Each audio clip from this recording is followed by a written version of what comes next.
Have a seat, superstar. You've done it, you're clear, and now it's a chance to go and make your own legacy in this sport. Thank you, Eddie, for supporting me and backing me through this whole thing, because really you didn't need to at all. I weren't going to turn my back on you because I believe you. I made a mistake. I misjudged the character. When I received the email from his lawyer, I texted him and said, I think we should have a call. I think you, for everything I've done for you, I think I deserve a call. And he said no. So Conor Benn has walked away from Matchroom Boxing and Eddie Hearn to sign with Dana White and Zuffa Boxing. Eddie Hearn, who was stuck by Conor Benn through the hardest parts of his career, who has elevated him to a status commercially that is far beyond his level of in-the-ring talent. In today's video, we're going to be looking at the deal between Conor Benn and Zuffa Boxing. What are the details of the deal? What are the wider implications of it for the sport? Has Conor Benn betrayed Eddie Hearn? Is he a traitor? Or is it just him looking out for himself and doing good business? We get into it all in this video. Hello everyone, and welcome back to A Guy Called Henry. So from finally getting a day off this week to a massive news story, I literally couldn't turn away from this one because it means so much, it represents so much. And I want you guys to jump in the comments section below right now and let me know, do you think this is fair play from Conor Benn, or do you think he's a traitor? Do you think he's a snake? And for me, this move, it really raises the question, what is loyalty? Does loyalty have any place in the sport of boxing? Because right now, Eddie Hearn certainly feels that his loyalty and his trust in Conor Benn's loyalty has landed him in a bit of a mess. And I think to a degree, Eddie has some entitlement to feel this way. I mean, after all, the things he stuck by Conor Benn through, the 2 failed drug tests that he had before the first Eubank fight, that was an absolutely massive moment and a potential PR disaster for Eddie and Matchroom sticking their necks on the line and supporting Conor Benn throughout that entire process. Now, of course, you could argue that they've weighed it up and they've gone, do you know what? The potential commercial value of Conor Benn, it's worth it. It's worth it to build that loyalty with him. It's worth it to move through this process with him and eventually get those big paydays out of him. Don't get it twisted. They wouldn't have done that if he wasn't worth a certain amount of money. Because promoters, and in particular Matchroom, there's history of them leaving fighters when they're no longer bankable. I'll never forget the hurt look on Kell Brook's face when he found out that Eddie Hearn had signed Amir Khan. Amir Khan will return to action live on Sky Sports. He signed a 3-fight deal with Matchroom Boxing and Sky Sports Boxing. I just heard whispers and I had to contact Eddie and he said, yeah, it's right. And at first I thought you were my boy. And then Eddie couldn't even make the fight between the two of them, even though they were in the same stable. Promoters will chew you up and spit you out as soon as you're not bankable anymore. So it does go both ways. But it doesn't mean that I'm condoning behavior from either side. I'm just saying that two things can be true at the same time. And to be fair, I think there is an argument to be made that what Matchroom have done for Conor Benn has been above and beyond. Eddie constantly taking every interview on Conor Benn's behalf when he tried to clear his name, constantly pushing the narrative that we had to go through the process, and constantly pushing the narrative that when everything was cleared, that he was allowed to fight, that the whole thing had been resolved and that he wasn't a cheat. We still don't know exactly how Conor Benn got cleared of those failed tests. And I think this latest move, it just speaks volumes about the character of Conor Benn. He signed a 1-fight deal with Zuffa Boxing, and it's worth up to $10 million, or potentially a bit over, as I understand it. Financially lucrative, far beyond what Conor Benn deserves to get paid in the ring, in my opinion, based on how good I think he is. But given that Eddie and Matchroom stuck by him through a hard time, I mean, right now, this is Matchroom's biggest challenge for a long time, with Zuffa coming along, with the massive war chest that they've got, with the funds that they have, the financial backing they have, and with the back and forth heating up recently between Eddie and Dana, this is about the biggest kick in the teeth you could give Eddie Hearn. I don't want to sit here and smash Eddie Hearn or anything else, but Eddie Hearn works for his dad. You know, I don't think he's come in and ever had any type of vision, whereas we do. And we're gonna change the entire sport. And I understand the people who are the status quo in boxing don't like it. Her vision at the moment, what is the vision? It's doing fights in a garage in front of about 130 people, with Max Kellerman telling the world that Callum Walsh is just like watching Roy Jones Jr. And then Charles Martin is headlining on a Sunday night where everyone's telling this is the reignition of the heavyweight division. It's like a manipulation of fight fans. But should Eddie have seen this coming? Well, let's talk about Conor Benn's character. This is a guy who firstly has failed multiple performance-enhancing drug tests, and then rather than going through the process, has at every corner showed what an entitled guy he is. He's never felt the onus was on him to prove his innocence. He always felt that we all should just assume that he is guilt-free and that he can bypass all the processes and continue to fight on. There's been cases of him making fun of other people's disabilities. His feet look like that, bro. Yeah, flying off the board. So, I feel sorry for Happy Feet. He wasn't loved. He wasn't loved when he was young. There was the whole Duke McKenzie situation when he went up to Duke, who seems to be incredibly mild-mannered and nice, and absolutely stuck it on him for no particular reason, other than he doesn't want to receive any sort of critical thoughts. You understand? What do you mean, what facts? What facts? What, I had a court case and I could have gone prison? What that's what you said. So listen, before you start talking shit, did I say you had a court case? He generally carries himself like someone who's not particularly likable. I'll never forget that clip I showed you at the beginning where he's talking about how it's great that, you know, he can be himself. He doesn't need to act like a villain. We see your social and digital numbers are huge, as are your viewing figures, but even across social, it's kind of just like your era. The best part about it for me is I don't have to be out of character. I don't have to play a villain or play a hero. You don't need to act like a villain, mate, because you are the villain. You could not be a more villainous character. Everything he does, every decision he makes, it's entirely self-serving.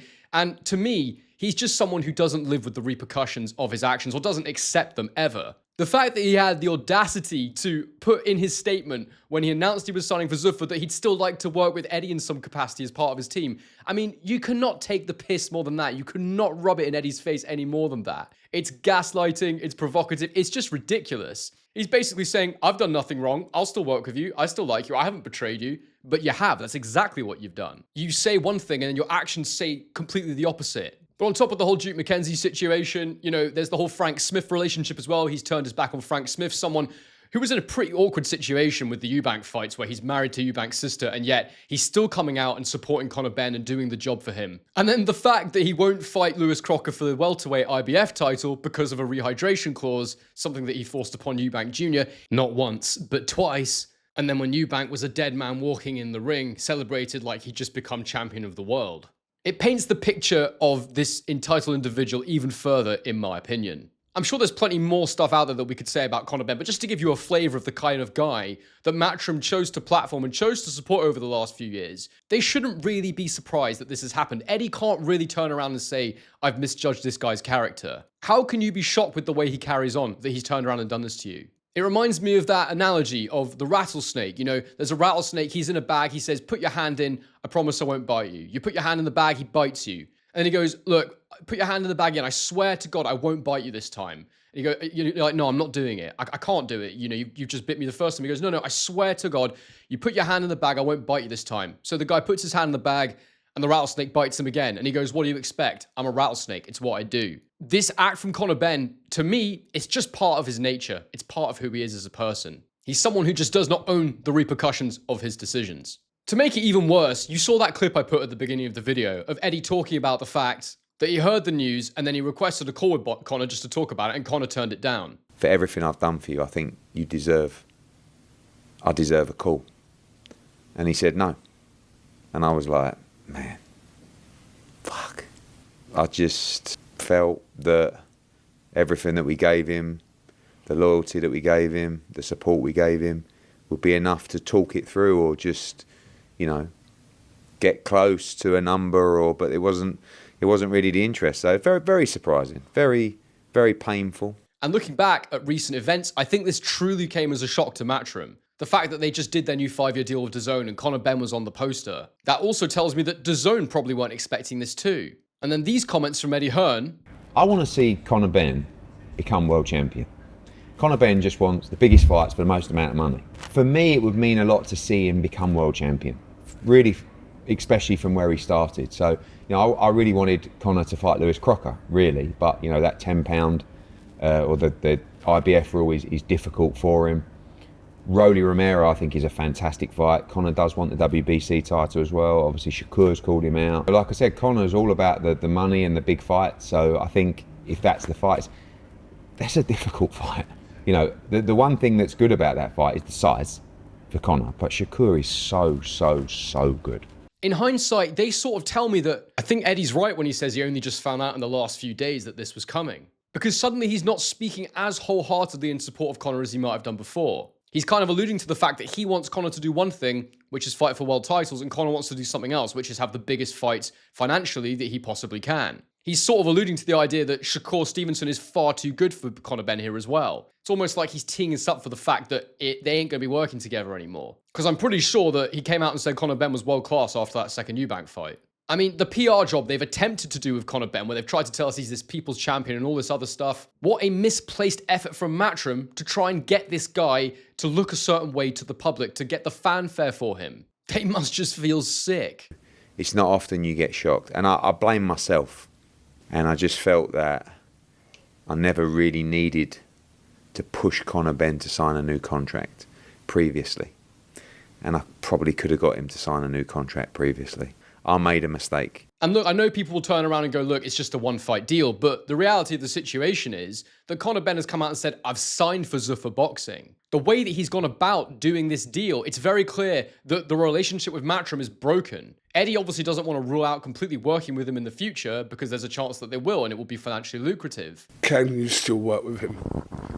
Yeah, I don't know. I mean, I think who knows what the agreement is. But it just seems short-sighted for me the way Conor Benn's gone about this. I mean, I've definitely seen in the past Eddie letting his fighters go and fight on other platforms when there's a ridiculously high financial offer on the table. But I think the problem with this deal was that Conor Benn probably had to announce that he was a Zuffa Boxing fighter in order to secure such a high purse for one fight. And I suppose the question is, what the hell is Zuffa doing making this move? Paying $10 million to Conor Benn for a single outing? There's a couple of things going on here. The first is I think they're flexing their financial muscles and they're letting Matchroom know, we can overpower you at the drop of a hat. At any given moment, we can do this. When Eddie went to America for the first time with DAZN, he wasn't able to sign any really big stars right away. He didn't really take anybody else's fighters. He did not have the financial power that Zuffa have. And there's definitely a weird conflict of interest here because Turki Al-Sheikh, I believe that the Saudis own shares in DAZN. I believe they also own shares in Matchroom. And yet he's just financed Matchroom's biggest star, or maybe second biggest star,